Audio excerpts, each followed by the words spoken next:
municipal.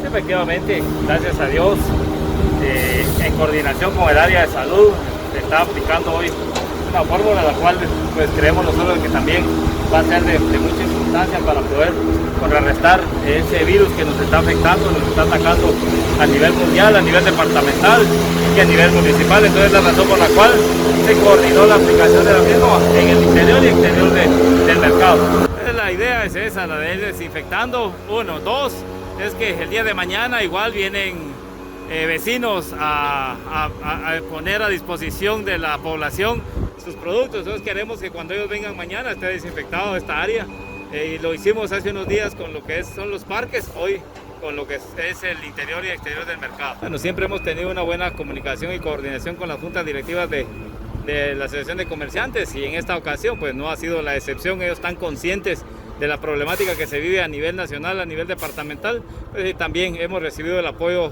directo de cada uno de ellos. Y esperamos en Dios seguir así, y es la razón por la cual estamos tratando de prevenir. El Ejecutivo ya dio las instrucciones que se amplía el plazo hasta el 12 de abril, razón por la cual les pedimos que se queden en casa. El objetivo de quedarse en casa es el de seguir previniendo.